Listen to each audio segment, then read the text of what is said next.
Hi, for those of you who've seen other videos on this channel, and for those of you who are watching it for the first time, I think you'll see that one of our objectives is to make spirituality relevant to our day-to-day lives, because I think a lot of times spiritualists, spiritists, we love to talk among ourselves in codes that only we understand. I think, especially in this time of transition, in ascension, in planetary change, new age, use the name you want, I think it's important that we begin to talk in language that's relevant to our day-to-day lives. And I couldn't be amiss if I didn't do a YouTube program about Brittany Maynard.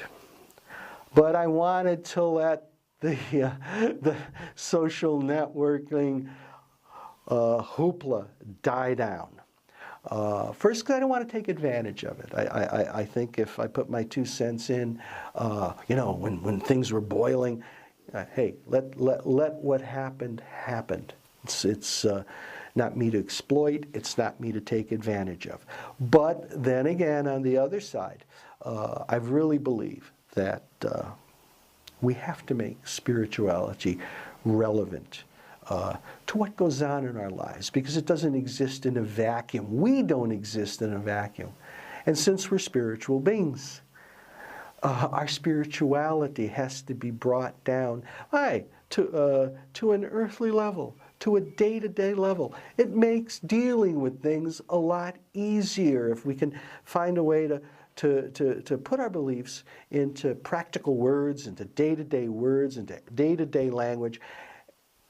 We begin to change the way we think.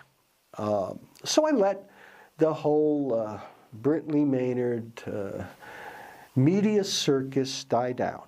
And I'm not going to talk about suicide. There's another program here that we did about suicide, the spiritist point of view on suicide. Today I want to talk about us, because what happened in this Brittany Maynard affair revealed a lot about us. I saw, the accusations, the charges, the comments back and forth, pro and con. Some were quite nasty, condemned to hell, the Bible says, that type of stuff. Other people, a little bit more, tolerance. And look, there was one that really touched me, a woman that has the same brain cancer that Brittany did, and said, I respect your choice. I choose to live. You never know what could happen. It's true. Miracles happen every day. I think I make a difference staying alive. I think so too.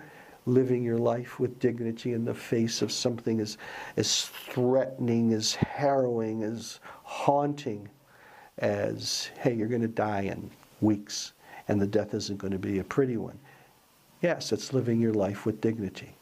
But I don't want to take away what Brittany did. She wasn't, here's a woman that had a master's degree in teaching and education, spent some time teaching orphan children, married her high school sweetheart, married for 5 years. She's not, a wanderer through life. She was a substantial person. She was a person of worth and of value. I say was because she's not here anymore. What she did does not diminish this.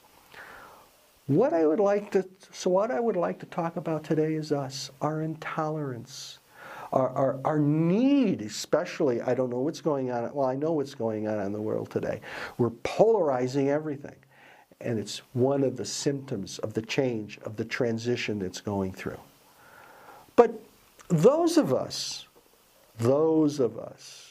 who have an understanding of the infinite, as far as we can understand the infinite, I like to say we have to stop thinking in the finite. Finite, I was born, I'm going to die, I have this problem. This problem is overwhelming.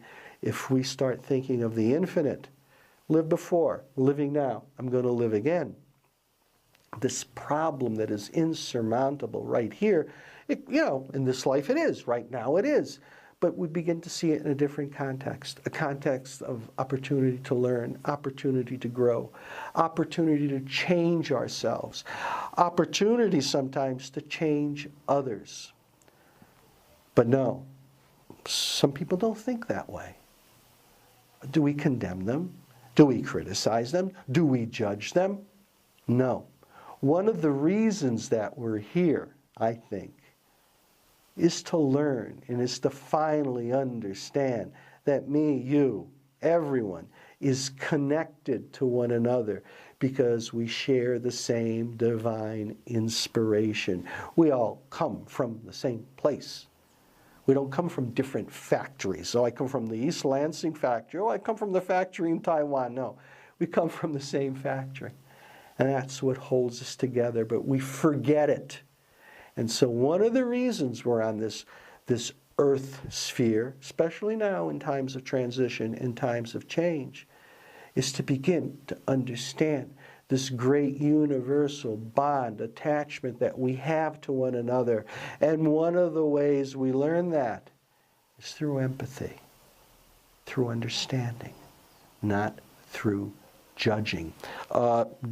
Judging, as far as I'm concerned, and I've done my fair share of, not so nice judging in my life, but I learned from this. Judging hiding behind a judgment. I'm not talking a legal judgment. Hiding behind judgment is intolerance, bigotry, prejudice.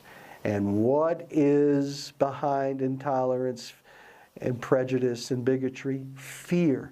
We're so afraid that someone else might be right and we're wrong. We have to judge. We're so afraid that someone, is doing better than we are. We have to judge. We're so afraid that their path might be the right path to eternal salvation. The Jesus in our church is a lot better than the Jesus in your church.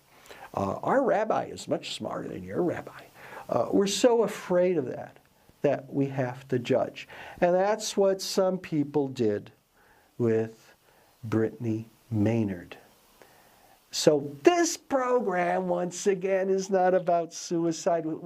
Okay, suicide is nothing more, nothing less than interrupting a karma, interrupting an opportunity for learning, interrupting an opportunity for growth. You interrupt it, it has to continue. Because when I say that life continues after death, no one's saying that life changes after death. It continues. It continues. You leave here. You live in sorrow. You live in anger. You live in fear. You live in prejudice. You live in frustration. You live in hate. Guess what? It doesn't change once you die. You continue in your anger, in your fear, in your hate, in your bigotry, in your prejudice. No one receives the light after you die unless you're looking for it. And you can't look for the light if you're living in fear, because fear holds you back. Fear holds you in place. Fear shuts opportunities. Fear cuts opportunities, cuts advancement. Fear shields you, protects you, but you don't move on. Was Brittany Maynard right, or was she wrong? Brittany Maynard, before she was born, had a destiny to fulfill. Brittany Maynard, like you do, like I do, came here on this earth, in this sphere, to learn, to grow, and to progress. Did she cut that short by taking her life? Not for me to know. Not for you to know. It's for her to know. It's for her to discover. It's for her, with her help from her guides, from her mentors, use the word guardian angel if you like. It's for her to discover. For those of you who believe that you've lived before and you will live again, I always like to pose this question, and I pose it to myself. What do you have? What do we have way back there in another life? What baggage do we carry with us that we wouldn't want to be judged on? We all do. We all do. So someone once said, very wise person, a holy person, don't judge. in order that thou shalt not be judged. Don't judge. Understand. When we begin to understand, we begin to have empathy. When we have empathy, we progress. We move forward. Life is a continuum. It's not oh, your life changes when you pass over to the other side. No, it doesn't. The material form changes, right? But the spiritual life continues the same way it did here. Brittany Maynard, did she cut it? I don't know. I will not judge her. I don't know. It's for her, her spirit, to come to that understanding on her own terms. Not on your terms and not on my terms. Like I say, we're all in this together, but each one of us are on separate paths. Each one of us are on different journeys together, separate but equal. Equal in that we all come from the same factory in Akron, Ohio, but separate because you don't have the same past I have. You don't have the same experiences I do. And I don't have the same ones you do. Can we have opinions? Can we form opinions? Can we share those opinions? Yeah, sure. You have to. That's how we grow. We grow through relationships. But do we throw words around like condemnation, absurd? The Vatican said this was an absurd choice. No, it's not an absurd choice. We make choices. Some right, some wrong.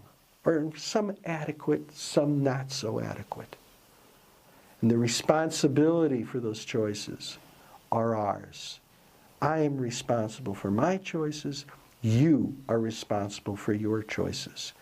The only thing I am responsible for is understanding and helping, maybe in a little way, other people to break out of the finite thinking and into the infinite thinking. In the old days, or modern days now, you would call the finite thinking materialism and the infinite thinking spirituality.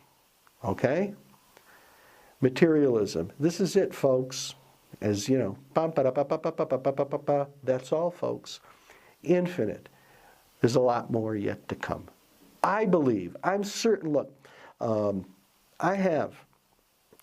I will do a program on this one day. For me, incontestable proof that life continues after this. I have incontestable proof that I lived before. We will live again. But that incontestable proof for you might be contestable. I talk, I explain, you listen, you understand, you accept, reject. You don't condemn. You don't judge. So this program, if you want to see a view on suicide, what happens to people who commit suicide, there's one here, right on this channel. You don't have to go anyplace else. One-stop shopping. It's about us to be more tolerant. There is so much division. There is so much polarization in this world. It's a symptom. It's a symptom of changing times, of the ascension, of the transition. Choices are becoming more in focus. A and B, okay? But we don't have to participate in that. We can participate simply in understanding and empathy. And if we become more understanding, we stop judging. If we stop judging, our fears fall away and we move on. Life continues. It doesn't change.